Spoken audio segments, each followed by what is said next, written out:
Next up,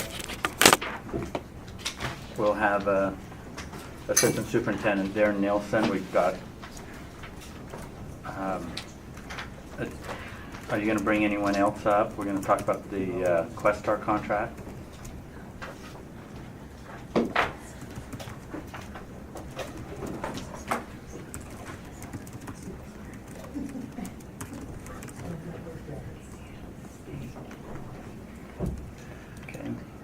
Darren Nielsen, Assistant Superintendent of Student Learning. Agenda item 5.1. I'd like to, before we get into discussion on it, give a little bit of a review of how we got to how these items have come before you today. Your assessment and accountability section continues to work to implement the RISE assessment as well as the Utah Aspire assessment. And in the process of that work, we take advisement from the APAC committee, which reports to this board, and there's an attachment in here that talks about their recommendations. But I'd like to draw your attention to the attachment, Questar Contract Options Amendments, and I'll pull it up on the screen. So there are three recommendations that have financial implications for the Utah State Board of Education, directly related to our contract with Questar. When we developed the contract, we asked them and our staff to try to forecast what kind of things might eventually be items that this contract would like to include, and we included those in the contract under optional items in an effort to try to negotiate those while we still had some flexibility in the development of the contract. The first two items are included in that part of the contract under optional items. And then with Secondary Math 1, that's an amendment, a proposed amendment to the contract that was not foreseen or anticipated. So the first one is permissions. Utah State Board of Education has developed over the last 5 years and owns a lot of items that are contained in our summative assessment item bank. Those items often contain, or many of them contain, passages.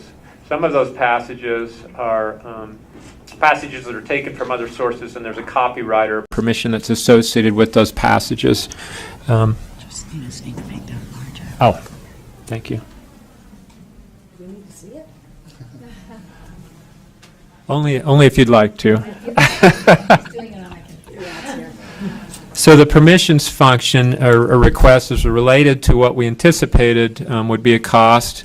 These permissions were paid previously for the contract that we had with AIR, but they were folded in to the overall contract. When we worked through this with Questar, they hadn't seen our item bank, so they weren't able at that time to determine how much cost is associated with these permissions. There's another attachment that'll list each one of these passages and the associated costs, permissions costs with those. The total cost, though, would be $85,992.50, which is less than they'd anticipated. They'd anticipated for that same period of time it would have been $155,000. So we're requesting the board execute that option in the contract and allow us to pay those permission costs, which will allow us then to use those items as we transfer those into our bank here with Questar. Okay. We have a question or comment from Vice Chair Ellis. Thank you, Chair. So on these, I understand that this is just the permissions, but I have a question about the questions associated with the passages. Okay. Some of the questions in our test bank were Utah created, and some are in kind of a shared, we're getting from other states. Do you know if these particular questions are part of the stuff coming in from outside the state, or if they're part of Utah created? I don't know the answer to that. There's about 107 of them, and I anticipate, my guess would be that most, if not all of those, are Utah created items. You'll also notice the cost associated with those varies greatly, and as I've worked with our licensing contact with Questar, obviously those that have the highest costs associated with, we would like to move those out over the next 5 years and start using more open education resource passages, which as many of our items contain those types of passages that don't have a permissions cost associated with them. Thank you. Please continue. The next item is a recommendation that's coming from APAC when they met in June. In the contract, it's not required in legislation, and we weren't sure whether the Utah State Board of Education would like to provide this to teachers, so we wrote in as an option for the writing benchmark interim assessments for the non-summative grades of 3, 4, 6, and 7. These are included in the summative years where we have 5th and 8th grade. APAC discussed this. We also offer Utah Compose as a formative writing tool that's paid for by the Utah State Board of Education or authorized. So we had a lengthy discussion about that. The recommendation from APAC was to bring to the board a request to execute that option. Part of the rationale was, as they looked at it, that's a cost of about 50 cents per student for those grades. So based on the cost and the discussion from those who on APAC are familiar with these tests and feel like they're an effective tool for teachers, they're recommending that we execute that option in the contract. You'll see the cost there is an annual cost of $105,292, and that would be paid each year. The final cost-associated recommendation before the board on this agenda item is related to Secondary Math 1. When we had a contract with AIR, it was for grades 3 through 10. Originally 3 through 11, and then it was pared down to 3 through 10 that we offer summative tests. That contract involved the vendor producing and delivering an assessment for each of the core content areas per grade level. That language continued into our Questar contract, and it wasn't until after that contract was signed that we recognized that we have a number of students, between 3,000 to 4,000 students each year, who are enrolled in an advanced math track, meaning that in 8th grade they're enrolled in Secondary Math 1. Under our current contract with Questar, they're not obligated to create 2 math tests for the 8th grade. So this amendment request is related to being able to deliver the content-specific test, end-of-course test, for our students across the state, which again ranges between 3,000 to 4,000 annually, so that they could take a test and also be included in this the school accountability measure by having a test that's associated with their core curriculum. You'll see the cost on that is pretty significant in terms of the total dollar cost, $1.967 million. And annually it varies by year, but it averages out to $210,499 per year. The funding that we would like to be authorized, if the board decides to execute these options, the funding we would like to use to pay for that comes from a federal assessment grant. And so that money comes in on an annual basis. It's not money that we have guaranteed year over year. So we're requesting that if the board approves this, they allow us to use those funds to pay for these costs, with the stipulation that the annual continuation is based on the availability of funds. Some might ask, the next question would be, why don't we use the funds that are allocated by the legislature for this assessment? There's a document in there that, let me expand this, our finance department has put together, that shows the budget of $8.5 million annually, and this bottom line shows the state appropriation carryover. If you look across there, other than years 2, 3, and 4, there's a fairly substantial amount of money that remains available for paying for the statewide assessments in grades 3 through 10. The reason that we're recommending not to use those funds for these purchases is we have an alternate assessment that we administer to students in grades 3 through 11, and our contract with those vendors expires in 2020. We anticipate the cost to deliver that will potentially be increased when we go to RFP for that. So our belief in assessment accountability is that we should reserve those funds to make sure that we have enough money when your assessment accountability section comes back to the board at a future date to purchase an alternate assessment, that there's funds available to do that, and we don't have to go to the legislature to ask for additional money. We had a couple questions or comments from board members. We'll start off with Vice Chair Ellis. Thank you. I now have 2 questions, because my first question was related Okay, to let's the do your writing, first one first. to the writing portion of the test. Can you explain, because this is a new contractor versus AIR, how the process that they use for grading the writing portion of the test? Okay. I'm just going to put the caveat, I'm not sold after watching my children with the digitally graded writing assignments, because the kids know how to manipulate that system quite easily. Yeah, so we will continue to use, the term they'll use is artificial intelligence to score those items. The rules associated with that, 20% of the essays that are submitted by students are also human scored, so that they can report out as part of our peer review process how much alignment there is on those scores. Also, some of those items that get selected for a duplicate human scoring are flagged because of things that are seen in the essay that, oh, we need to take a closer look at this. So the engine will be different, but the principles and philosophy behind it is still to use artificial intelligence to score those essays. Vice Chair, that's your second. Yeah, so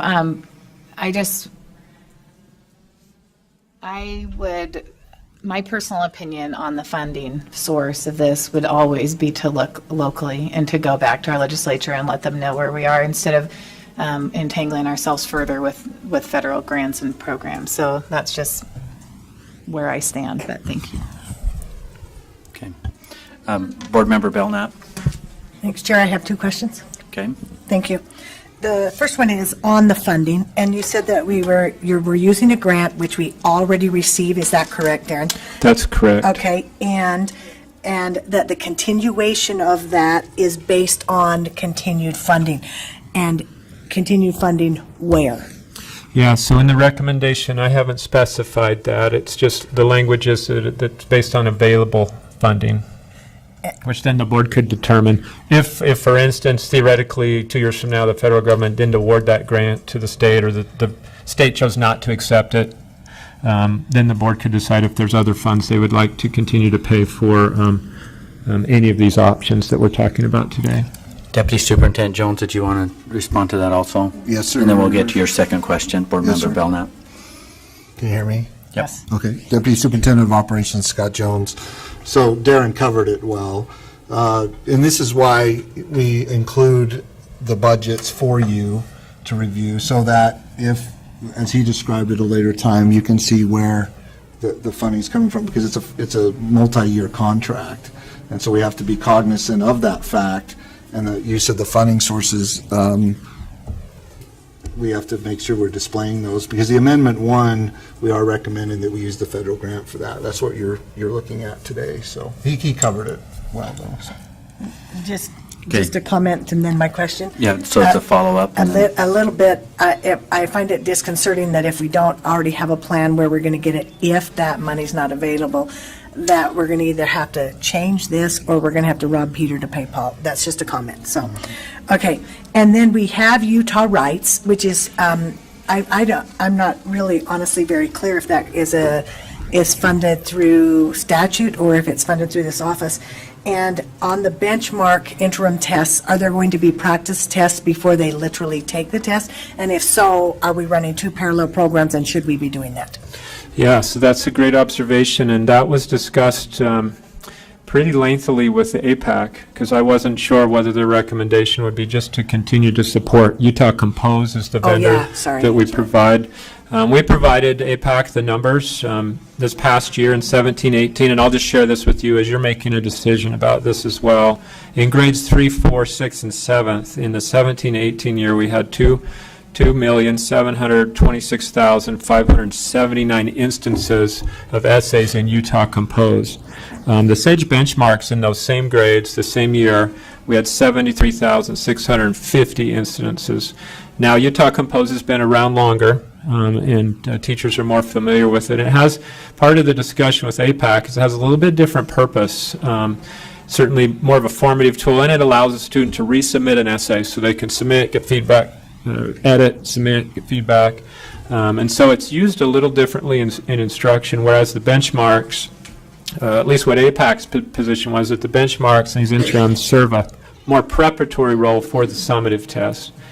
Again, remember, we don't have summative writing tests in these grades anymore. But that was a lengthy discussion about should we continue to support Utah Compose? Do these two things overlap and provide the same service to teachers and students? And their recommendation was to bring this before you. To keep them both for now? Yes. Thank you, Chair. Okay. Vice Chair Brittany Cummins. So I have a couple questions as well. That's okay. One follow-up from Laura. I didn't quite follow. Who did you say, where does the funding come from for Utah Compose? I'm not sure the answer to that. For Utah Compose, I don't know whether we're paying for that out of the federal grant or if it's being paid for out of state money. Deputy Superintendent Jones.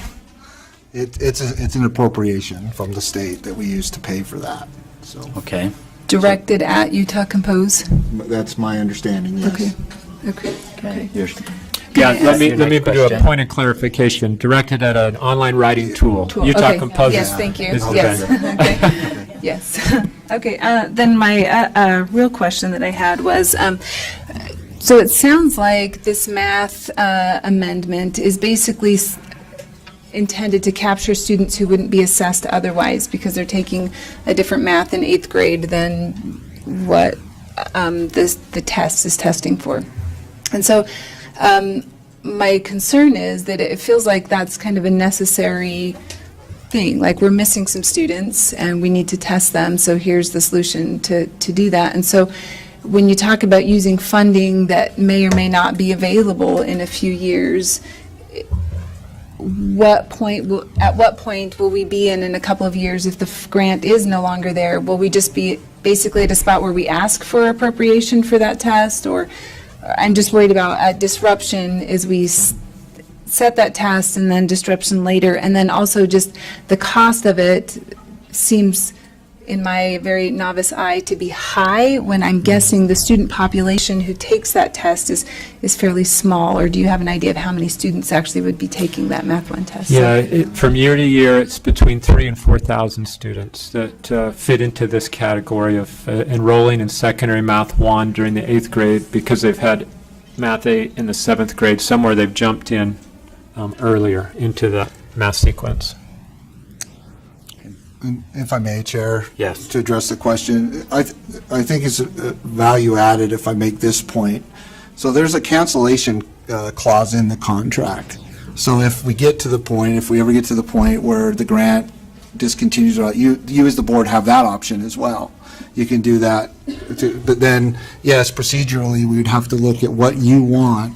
But we feel that we've provided maximum flexibility to you. You can either, cancel the amendment and incur no penalties or anything like that because we've done our due diligence with providing that aspect or within the contract itself. But then, too, if it does ever come to that point, yes, we could potentially go and seek other funding sources for that or a combination thereof. That's the great thing about where we're at with our procurement processes under Zach and Faye is that we're providing the budgets, we're laying it out for you multi-year, but then we're also giving all sorts of different options to you as the board so that you can govern and lead out on that if those circumstances arise.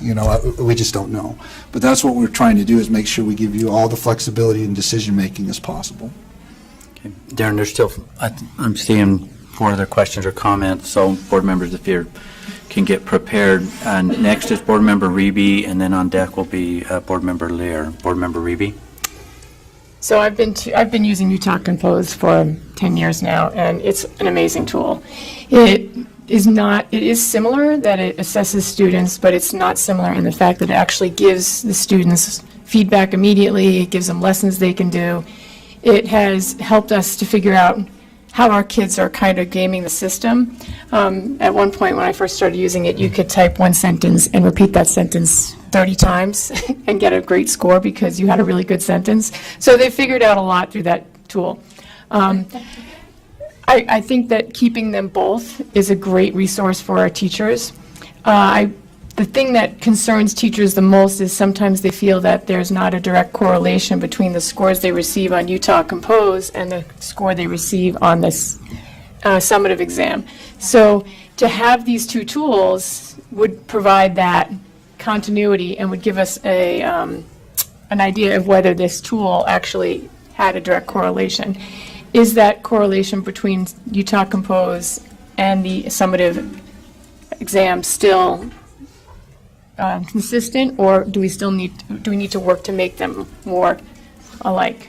There's been discussion in the assessment accountability section about trying to continue to work to bring those closer together, because the comments you just made about some of those concerns with inconsistency, and are we scoring the same things with Utah Compose as we are with our summative tool, those are discussions that are ongoing. Thank you. Board Member Lear and Vice Chair, or not Vice Chair, Board Member Lisa Cummins, you're on deck. My questions are simpler. I'm not a budget expert. I'm not an assessment expert, but I think these are helpful things to know. You talked about the math students. This would test math students who jumped in earlier. That was the phrase you used. But did you mean to say, so these would be the more advanced math students that then we would be able to demonstrate how well our math students are doing and otherwise not tested? Yeah, so these are students who are on an accelerated math track, and they start that earlier than the 8th grade. The reason this wasn't a problem with our previous contract was because when they developed a test for 9th grade, which was Secondary Math 1, it was part of the contract to develop that test for that grade in that content area. And the fact that we would deliver it to students in an earlier grade wasn't an issue that was associated with cost.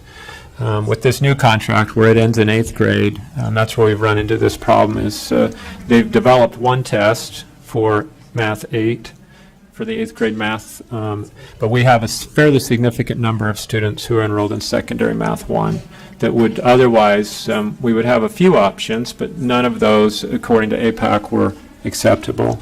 You could, these kids theoretically took Math 8 course and test in the 7th grade, and you could do something with their score moving it into 8th grade and count them as proficient.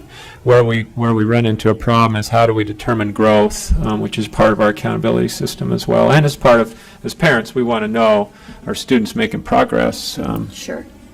Two more much simpler questions. Two more? Yeah, well, just one answer, one Okay. short answer. Let's- One's a comment, We still actually. have quite a few questions. There's you talked about this federal money. Is there any obligation to the feds if we take the money? It's money we've been accepting, and it's designed to help states implement statewide assessment systems. So it needs to be connected to, the expenses have to be connected to each state's delivery of assessments. But no new obligations? No. Thank you. And the third thing is, having been an English teacher, having read and written now for a long, long time and read what educators are writing, I think any opportunity to increase writing opportunities and evaluate those is a good thing. And I think I would absolutely support any additional writing opportunity assessment that we have. We need it. Students do not write well. Adults do not write well. Thank you. That's it. Board Member Lisa Cummins, and then Vice Chair Ellis, you're on deck. One, I'm kind of concerned that we didn't catch this prior to signing the contract. I'm concerned that these are numbers that weren't included prior and that we're now having to feed off a government federal agency to help fund this. That's a problem. And I, as someone who's trying to promote self-reliance in the state of Utah with our own budget, that needed to have been caught sooner. The other problem is, when we stopped the writing and only had 5th and 8th grade, there was great rejoicing because we are already over-testing our students now. Yes, writing needs to be is very important, but I think that has limited the creativity that can happen in a classroom because there have been over-testing, and so I am not in favor of including the testing. I think it will we'll go back to inundation of just tests throughout the whole year, and there's no need for learning, and that concerns me. So I'll vote no. Vice Chair Ellis. Thank you. Board Member Lear asked my questions for me, but I want to ask it again and kind of rephrase it, because she was asking if there's any new obligations. I understand we've been receiving this grant, but the contract is not in our board docs right now. I mean, we've seen it at some point, but what are the terms of the contract? I mean, we have to use it on a statewide assessment, and we may already be doing the things, but what are we agreeing that we will be doing to receive this federal money? Just giving the assessment. What's that? Just giving an assessment. Yeah. So when you say contract, you're not referencing the contract The with our grant, vendors, sorry, just the the grant grant. award agreement. So they don't have any specifics of what the assessment needs to look like, what it needs to include? Not with those grant funds. They're specifically earmarked to help support states' delivery of assessment systems. They allow for some innovation with assessments in various states. We were using some of those funds, and the reason we have some money available moving forward is the assessment to achievement this last year, to finish out that part of it, was being paid for with these federal funds. And so that's why there's a chunk of that money that's not already allocated going into this fiscal year that we could use this for. Thank you. Can I get a copy of that? I mean, I know I've seen it Yeah. before, but thank you. Board Member Reeby, and then Board Member Bolter. So with Utah Compose, you can actually see your growth over the years, and you can look and see, compare what you did with the beginning of the year at the end of the year. We discussed about trying to make a tool that, a link, so that parents and students can constantly log into their summative assessment data. Is this something that this contract can be modified to have in it? So that we can always see where we're at and our kids can own their information? And secondly, these productivity tools are great. It gives you time to work on voice instead of conventions, and so I just look at these as awesome productivity tools. Yeah, so your question about providing parents access, especially real-time or as close to real-time as possible to student assessment data, that's not included in the current Questar contract. It is with our 910 assessment. Pearson's able to deliver that for their summit or their benchmarks and interim assessments. I don't know the answer of whether Questar they have the capability to provide that. It goes back to one of the things one of my prior facilities directors used to tell me is, if you have the money, I can make it happen. And I would guess that as we work with Questar, that would be something that would be an amendment request. But I'm happy to explore that and bring that information back to the board if you would like to direct me to do that. You have a So, follow-up? yes. So the state has access to this information. Is there a way that the state can just make it available? Because we house that data, don't we? Or it's only housed in their, Yeah, so Server. it's housed in their system, and then we bring it back to our system for the data gateway. But we don't bring the formative data back to our data gateway. It's the summative data currently. And what potentials there are for us to create a way for formative data to be there, we'd have to discuss that.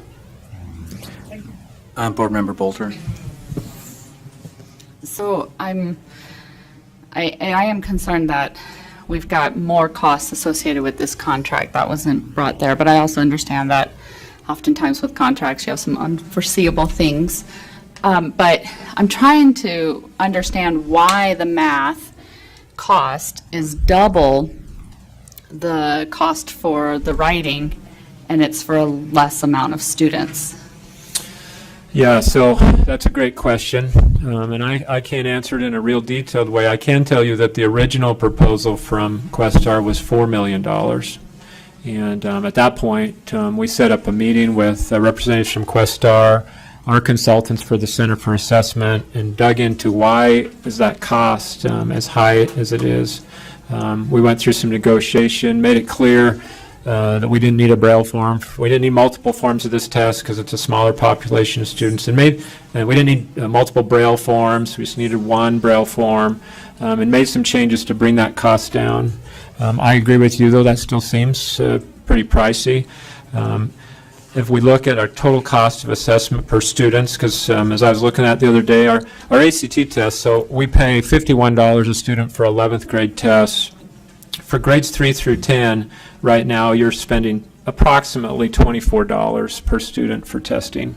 And that would go up a little bit with this. But just to give you a little bit of an idea on whether the total contract seems reasonable or not, that's the overall cost per student annually. Okay, thank you. Vice Chair Brittany Cummings, and then Board Member Warner. I was going to make a motion to, if that's okay. Okay, are you ready for a motion for a segment of For the a segment, recommendations? yes. Okay. We'll accept a motion. The hard part is there's a couple of people that had some questions. So Well, can each I- motion would stop discussion. Okay, so we'll get into the discussion to see. So prepare for your motion. Okay, I move that we approve the contract amendment USBE 180056MA, which is in reference to the copyright permissions. We have a motion. Second. Now discussion. I'm going to go with Board Member Warner. I just had a question for Brian. Can Where you speak really close to Yeah. it? Thank you. Move this closer. Where we were part of that, would the increase at all have affected that closed budget review thing that we did? Does that make yeah, where there's now a discrepancy, would that have affected or done something different with that bid?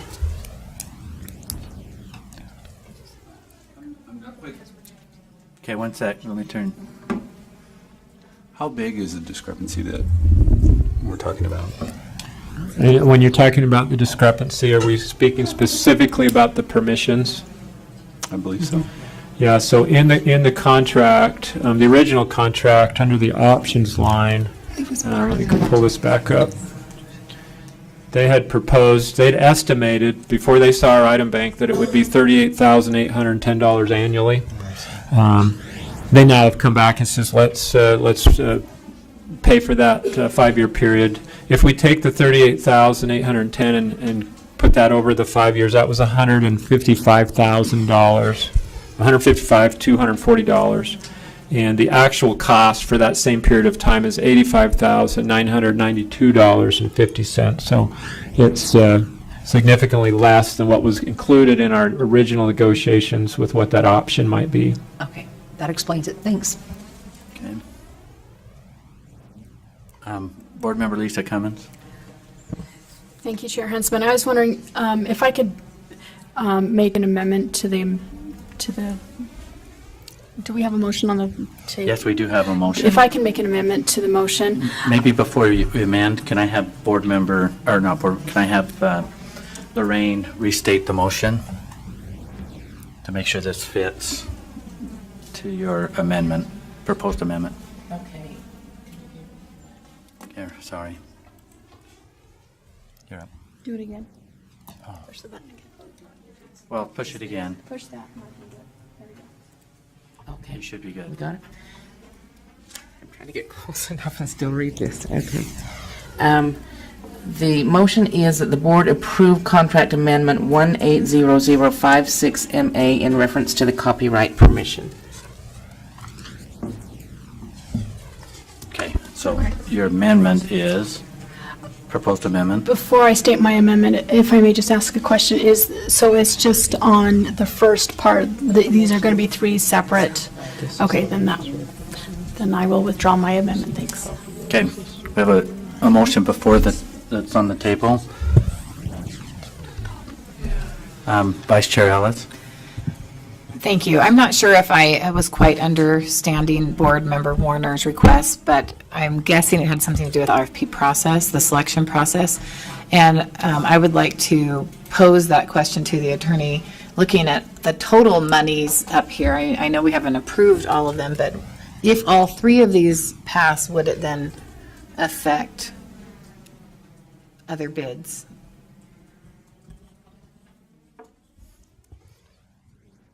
Okay, Brian? You're talking about through the RFP process, right? Well, I'm just thinking ahead. If all 3 of these were to pass, would her question be applicable, asking what the total difference in the funding? I wasn't on that committee, so I'm speaking in terminology. I may not be saying the right thing, but. Okay. Sorry, I was just thinking as an attorney because of the RFP process. Okay, perfect. Thank you. Good morning, board members. I'm Faye Tan, Purchasing and Contracts Coordinator. For the first 2, these are options, and so they weren't actually included in the evaluated cost of the proposals. So they were not. They were not. So I'm happy to go back and look at the other proposals, but this wouldn't have been evaluated for any of the vendors who submitted a response. For the third cost, since that was not part of the original RFP, we actually did a separate procurement process for that. I posted a sole source justification for it on our e-procurement system and received no challenges, and so that's how we ended up with that third option.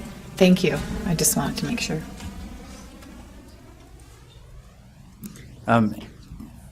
We have a motion that's on the table to approve. Lorraine, will you repeat that one more time? Let me turn this back on, okay? Okay, the motion is to approve contract amendment 180056MA in reference to the copyright permission.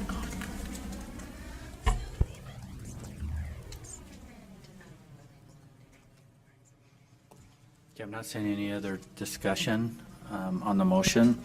All those in favor say aye. Aye. Those opposed? Motion is unanimous. Got it. Okay. Vice Chair Brittany, comments? I move that we approve the portion of the contract amendment, the contract amendment 180056MA that references the Utah Secondary Math extension. Do we have a second? Board Member Cannon, discussion. Board Member Belknap. Thank you, Chair. Darren, can you tell me, I understand that we're creating a secondary Math 1 test so that 8th graders or 7th graders who are taking it early, why can't we just use the secondary Math 1 test that we already have created for that course instead of an age group difference? Yeah, so the item bank has been provided. Our item bank has been provided from our previous vendor to our new vendor, but they don't provide the test in whole, in their entirety. So as part of the transfer, the new vendor gets our item banks. They build the test. The other changes were a multi-stage adaptive, where the previous assessment was an item adaptive assessment. So there's been some changes that doesn't allow the vendor to just take a test that was given. They'll have to create it, go through the same processes to develop all of our other assessments and build them in their multi-stage adaptive format. You have a follow-up? A clarity question, please. Okay. So what you're telling me is right now, we do not have a secondary 1 math test that works like you envision? Or Yeah. should be done, or whatever? Yeah, so the contract that we signed with them included them developing one assessment per core content area per grade level, which they developed or are nearing completion of developing Math 8 for the 8th grade. So we don't have a secondary Math 1 test in development right now. So that's for both, sorry, Chair, is that okay? Yeah. So that's for all secondary Math 1, it's not just for 8th graders, but it will fit into that platform now? Mm-hmm. Thank you. Okay. Board Member Reeby. So as I was on this RFP, I learned during this process that in Utah, we really honor choices. And because we honor choices and we have a very defined decision about what our curriculum should be, those choices end up costing us more money. So because we create these new areas in our education system, which is great, but as we do this, our choices cost us more money, and that's kind of what's falling out of this. And so we have to remember that every time we create more choices, we are creating a bigger burden for us to create our own tests, our own testing pools, and that is costly. We can't buy things off the shelf. We have everything, like a suit. If you always want a tailored suit, it's going to cost you more money, and that's exactly what we're asking for. Okay. Vice Chair Ellis. Thank you. I had the same question as Board Member Belknap, but then another one arose because I'm in support of making sure that we can, if we're having to test the kids, we opt out, I'm an opt-outer, but I'm not in support of the funding source, and so I would ask that we amend the motion to just ask for appropriation from the legislature, use state funding instead of the federal grant. So I don't know a proper way to word that, but an amendment that we don't use the federal grant funding, or at least, I mean, we already have it, I get that, but ongoing, it's frustrating that we can come up to this wall where it may or may not be funded. And so maybe my amendment would be that we use what we have with the caveat that we seek additional appropriation for funding this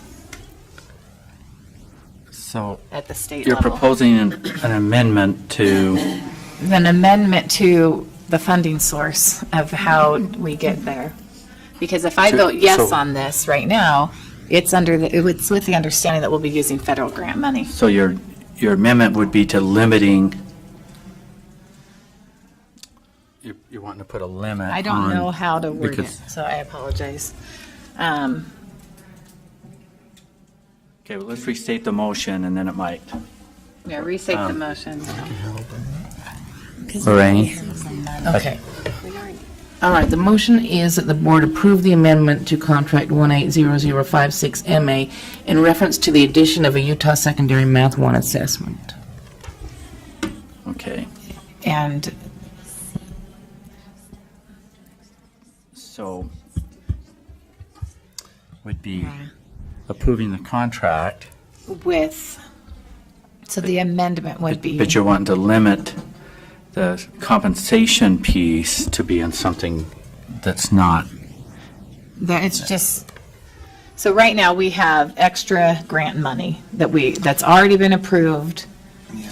But each year, do we accept this grant money anew, or you said it's until 2020? Okay, yes, Deputy Superintendent Scott Jones. So the answer is yes. So if I'm understanding what I think you're trying to do with the motion, it's to try to say you just don't want to use the federal grant money. Well, So, because we I would, can't. I would vote no on the grant itself. However, if Okay. you already have this money that the board already voted on, you could use it, but Right. but that dries up. And so I'm asking that we seek Okay. additional funding, or if we have, I would rather use, if we have additional appropriated money right now from the state that you're saying would use for this alternative assessment that is not developed yet, that we use it for this and then take that. Chair, can I discuss to the motion then? On we this and haven't. make a I haven't. recommendation We're to still that? discussing the motion, Okay. and she's attempting to put An an amendment. amendment. I'm going to ask her to, I'm with I'll you. come back to you, but let's have a little bit more discussion here Okay. as we're trying to craft that. Is that okay, Vice Chair Ellis? Did I lie another opportunity to, let's, Yes, I don't Hear a know few comments. how to say it. okay, Vice Chair Brittany Cummings? So my question would be, how much notice would we have before the dry up could potentially occur? So if in the future this grant went away, would we have time to respond at that point by asking for an appropriation? So to answer that specific question, if I may, Chair, to answer that please. specific question, They're asking you. right, we have enough funding, we get it every year. We can take it year by year, but if you look on the sheet that we gave you, there's a critical point, possibly around year 4 or 5, where we would say, that's maybe, for lack of a better term, the dry up period. So for further information for the board to make an informed decision regarding this motion, the thing of it is we always have the option. We can start and use the federal grant money. I mean, these are options, right? So we can use the federal grant money, and we always have the legislative session to work through this. It's just we're entering into a multi-year contract, and because we are so fiduciary responsible here, and we're so great at it, we're making sure that we're putting the money, and we're very clear on that too. So we can always go and look at alternative means.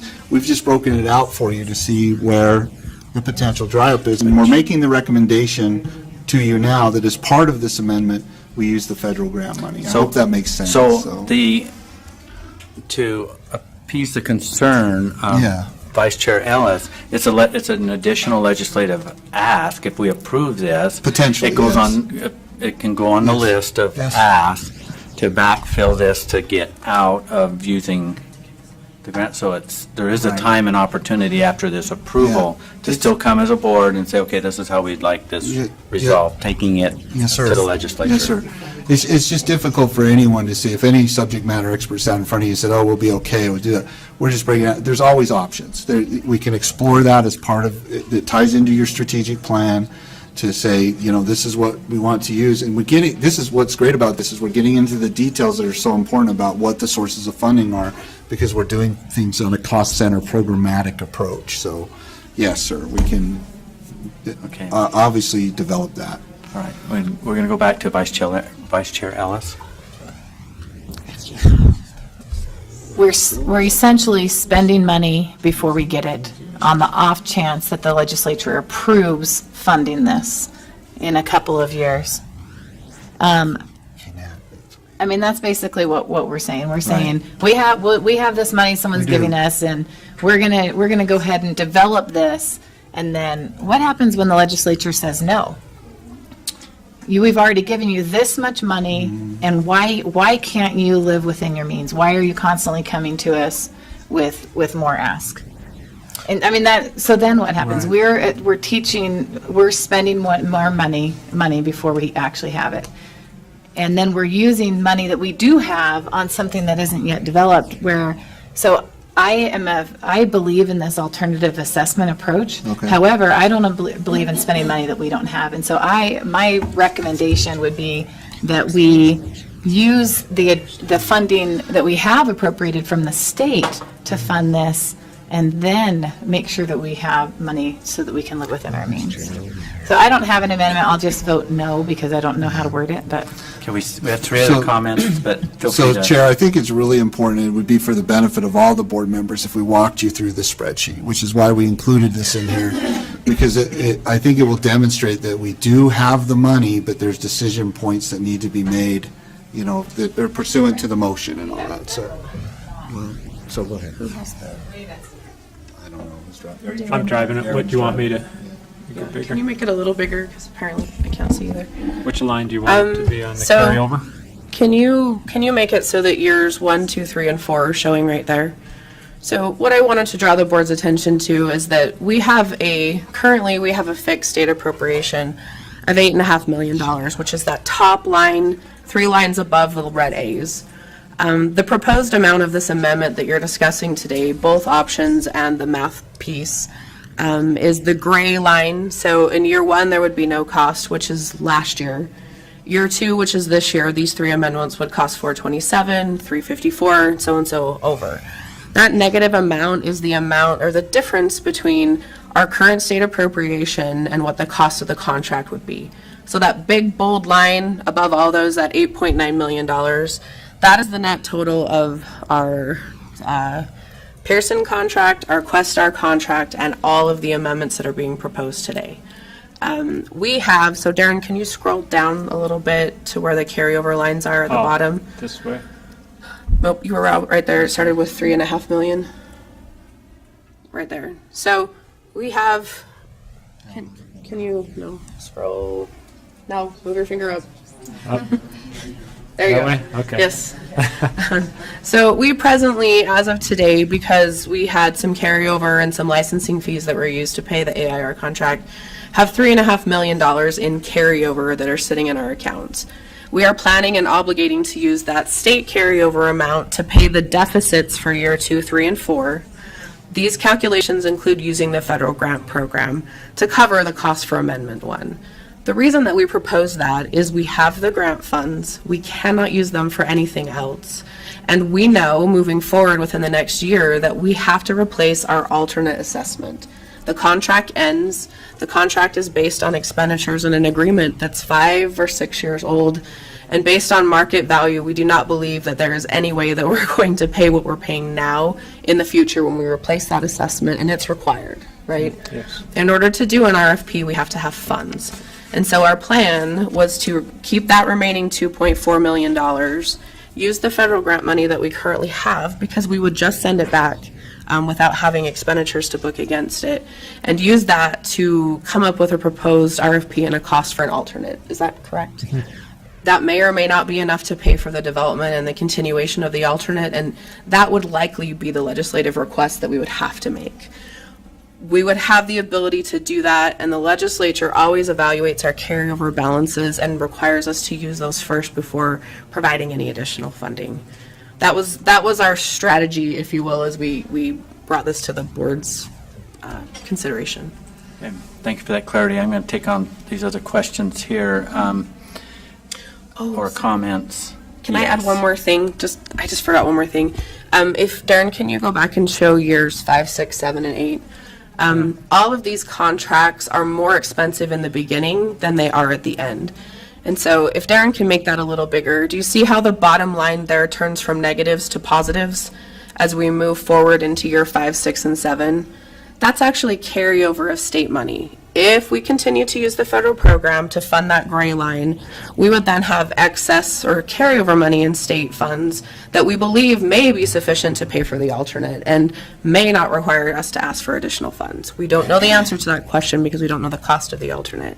But as we move forward into the contract, we have excess state funds that will enable the board to make different decisions, whether you chose to pay for the alternate with those, or whether you chose to not use the federal program for the amendment any longer.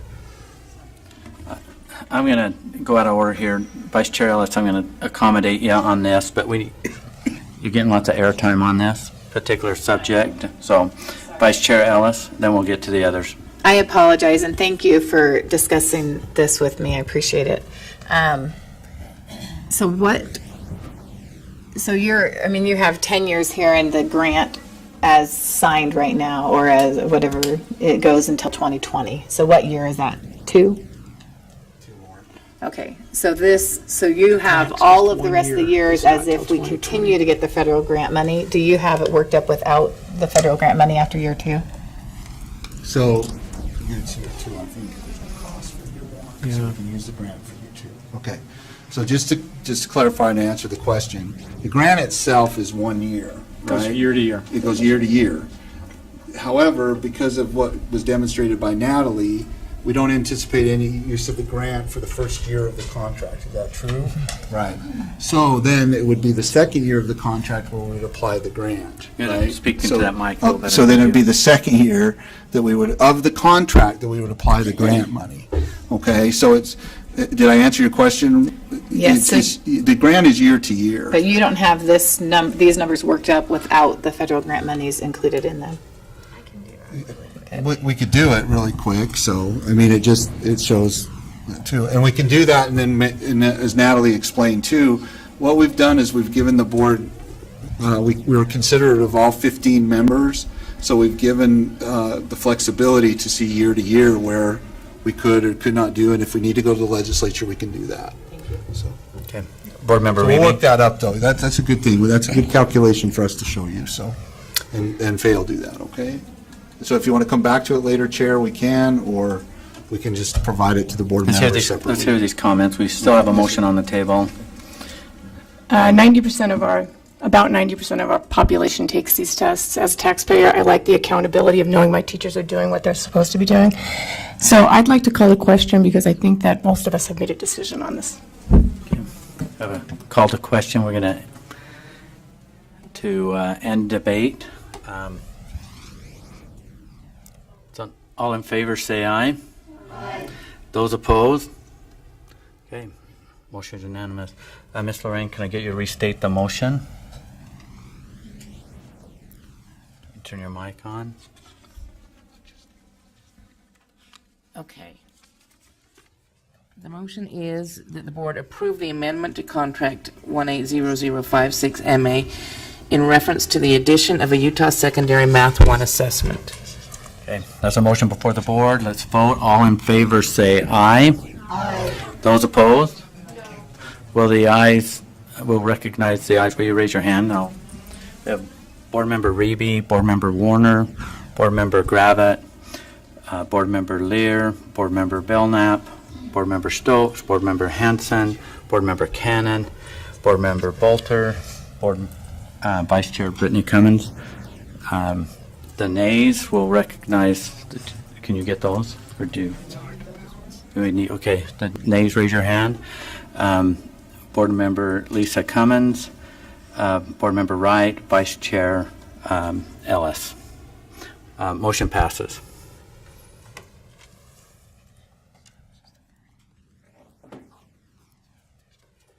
you have more on your presentation? I think there's a couple more pieces or one more piece. Yeah, so we're requesting consideration of the benchmark interim, but before I finish my comments, buried inside of this is also a report from APAC, which includes one other item. So if you open up the APAC attachment, that's an action type item.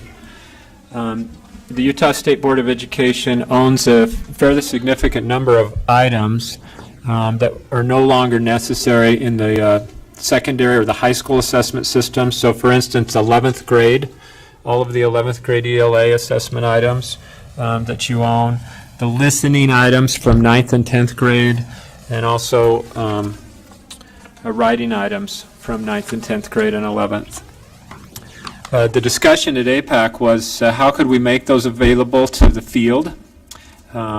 First of all, should we make them available? Their recommendation is that we do, and then it was how would we make those available? They're recommending that we allow that through a secure direct file transfer for the LEAs who already have an assessment system in place that they could just load those into. And also UTIPS is a service that you provide to teachers. Utah Testing Item Protocol, I think is what that stands for. Some of the item types aren't supported in UTIPS, but many of them are. So we would recommend through APAC that we, if the board would like us to, we would take those items and load those into UTIPS, the ones that are compatible with that delivery system. That makes those items available to all Utah educators. If you're considering if there's a risk to this decision, the only risk is that these are high-value items. You've spent a lot of money in developing them. We've taken great steps to make sure they're secure and protected and not exposed to the public. If there's some kind of a policy change that happens in the future, those are hard to predict, those items we wouldn't be able to use in a summative assessment system moving forward. So that would be, if you're measuring risk versus benefit, that's the risk that I see. Okay. So we would ask for board direction on that, as well as the writing, what you'd like us to do with the writing benchmarks that we discussed earlier. We have a couple of questions or comments. We'll start with Vice Chair Brittany Cummins. So I just was wondering if you could speak more towards the risk and the value of those. Like, are these questions still sellable from our perspective, or are they pretty much dead items? That's a great point. They could be of interest to other states. We don't currently have any states who we're under contract to lease those items, but that doesn't mean there's not a potential for that out there through our vendors or through other groups. Board Member Reevy. I'd like to make a motion that we release the summative test items from the Utah Bank. These UTIPS programs and this ability to speak to the motion. Now, let's get a second, and then we'll have you. So, will you restate your motion? Make sure Lorraine has it. You have it? I'd like to make a motion. Okay. She has it. Do we have a second? Second, Board Member Reevy, you want to speak to your motion? Yes, we talk about how we feel that we don't really have enough test preparation for our students, and these items have been used in the past. They have been vetted by us because we've used them in previous tests. So these items would help teachers and students be better prepared for the assessments they were taking. UTIPS is a platform that we use throughout the state, so every teacher, no matter where they're teaching, can actually access this, and then every testing platform or every individual assessment platform districts use that would be compatible with their platform. So I think it's a really great use of our time and our money that we've invested already. Okay. Further discussion, Board Member Belknap. Thank you. We haven't used UTIPS for a while because it's been archaic and hasn't been supported. So I guess I have a question. So we'll become more supported with the test items. Number two, I appreciate the fact that now our test items are now available to the public in general, not just to our students and to our teachers. So. Yeah, so UTIPS is still a protected site requiring a Utah educator affiliation to be able to access it. They're not protected in a secure way like our summative item banks are. So it's possible for a teacher to print off a prompt, send it home. So when you talk about it being accessible to the public, that's accurate in some ways, but in UTIPS, or if we transfer them to LEAs, the level of access they provide to those probably varies.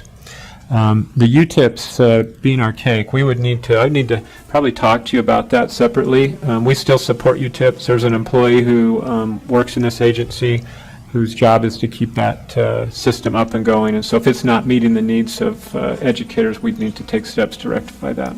Board Member Belknap, did you have a follow-up? Just a follow-up. Okay, so what you're telling me, then UTIPS it's only available if you have a UTREX number or a Cactus number? So where's the line? So can students access UTIPS? Yeah, so they access it through their teacher. Teacher, powers, Yeah. okay. Okay. Board Member Hanson?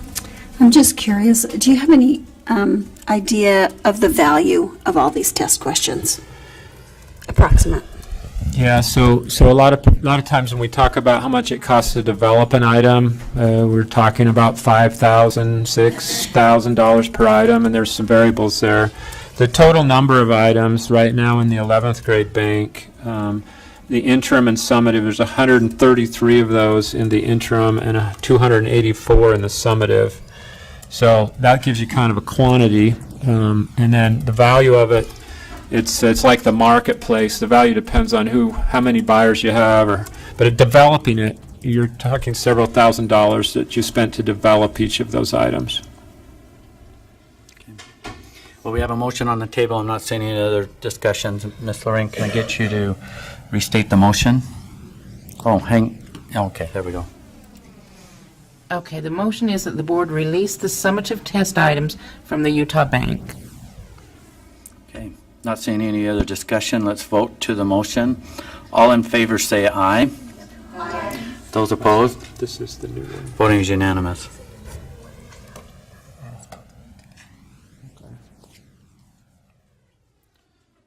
Superintendent Nielsen, what other loose ends do we have here? And I'm in the process of pulling up the requested spreadsheet that shows the budget without the federal appropriations. Okay, while you're bringing that up, Board Member Reeby. I'd like to make a motion that we accept the actionable item number 1 that says we execute a contract opening for writing benchmark assessments 3 through 7, 3, 4, 6, and 7. Okay, we have a motion. We have a second. Board Member Cannon. Or just Let's finish. Let's. We're trying to catch up on time. Let's discussion to the motion. Vice Chair Brittany Cummins. I'm actually going to vote no on this particular item, not because I don't think there's value for teachers, but there was a reason why we cut back on state testing. And a lot of the pushback was, well, if you don't test it, that means you don't value it. And to me, that just kind of makes me sad a little bit because we do value writing. It's in our standards, and that's where we put our value, is not in the assessment, but in the standards and in the teachers and the trust that we have in each of them to create formative assessments that are personal, geared to their students, and they're more flexible. We create something at the state level, and there's something wrong with the platform, there's something wrong with the reporting, and it takes an act of Congress, literally, to make a change to that. Whereas if teachers can use those same monies and funding to develop in-class formative assessments, or if districts want to look at something that's flexible in their realm, then they have a greater opportunity to do so. And so I'm going to vote no on this, is because I want the state testing to find its rightful place, which is a summative data point, not a means to an end. It is a summation, it's a data point, it's not what we're trying to accomplish or we're trying to teach students. And so I'm going to vote no on this particular topic. Board Member Gravitt. I just wanted to clarify, this would be optional, right? It would not be required, but could it be required at a district if a district chose to? It could be by their employer. Okay. Thank you. Can I speak to my motion? Well, in a minute. Okay. Okay. Board Member Cannon. So I have a long-term perspective on assessments and things across the state of Utah, and I was very sad and unhappy when the writing assessments were taken back, because I felt like for individual kids, that's one of the most valuable skills they're going to have. And when those kids get into college, if they are not able to write, they are going to be severely impaired and hampered. And so I very much favor having an option of a writing component to our testing. Okay. Board Member Reby, did you want to speak to your motion, and then it will be Board Member Hanson?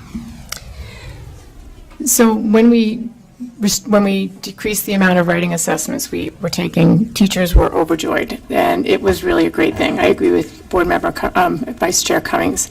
The biggest concern our teachers have, and our parents, and some of the board members, we've spoken about this as well, is that we are not seeing the correlation that we would like to see between what we're doing in the classroom and what we're getting on our end-of-year summative exams. This formative assessments, which is voluntarily, is a different tool where students can see how close they are getting to their summative exams. And before we started taking the writing test, I was the 6th grade teacher and the 5th grade teacher that had to give the writing exam because we only did it once. And it was a cram. It was the whole year we were cramming in our writing assessments. And I'm sad that that's what happened in my 5th and 6th grade classrooms, but that was what happened in my 5th and 6th grade classrooms. We did a great thing by taking over and really emphasizing writing, but it was very labor intensive. To give 2 writing assessments took hours, so I was in favor of one. We didn't go that route, but it kind of falls out of favor and people start to not take it as seriously. So we went way far on one spectrum, and it's nice that we're kind of coming back a little bit, but by having both these tools, it'll help us determine if we are on target, if our assessments are correlating, and it'll also give a teacher another tool that she could use if she would like to, or he would like to. They can use, excuse me. I'm thinking about myself and not all the teachers. Board Member Hanson? I would kind of disagree a little bit about all the teachers being overjoyed. I heard from many, many teachers who were sad that we got rid of the writing. And I think this is great because it will give them the option if they feel like they need it. And so I think they were really divided on it. And so I'm glad to see this option for them. Board Member Boulder? I just, I have a question, and I don't know who the right person is to answer it, but if we voted no on this, which is the direction I'm going towards,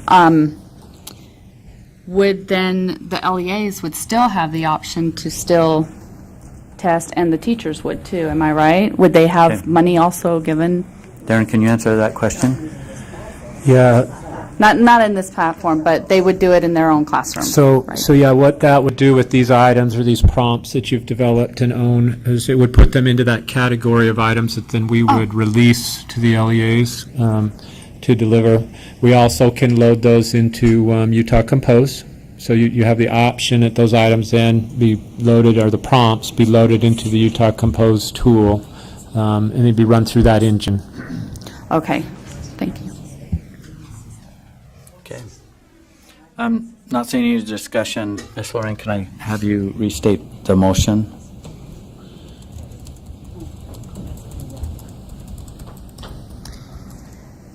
Okay, the motion is that the board execute the written benchmark interim assessments option for grades 3, 4, 6, and 7.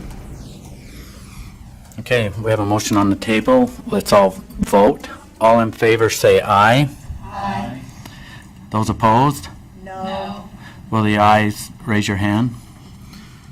So that's Board Member Reby, Board Member Warner, Board Member Gravitt, Board Member Lear, Board Member Stokes, Board Member Hanson, Board Member Cannon, Board Member Huntsman. I think that's 8.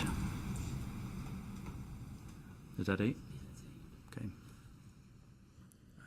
Motion passes. Oh, the nays. Okay, here we go on the nays. Will the nays raise their hand? Board Member Lisa Cummins, Board Member Bolter, Board Member Wright, Vice Chair. Oh, let me start this all over. Sorry. Board Member Lisa Cummins, Board Member Belknap. There you go. Board Member Bolter, Board Member Wright, Vice Chair Ellis, Vice Chair Cummins. You have that? Okay. Anything else? No, you've been generous, and I've taken much more of your time than I anticipated, so. Well, it's been a good discussion and important topic. Board Member Hanson? I just wanted to make sure that you take our thanks back to the APAC committee. I know this was a huge discussion for them, and they're a great advisory committee, and I really value the work that our advisory committees do, so thank will them do. for me. Thanks. Okay.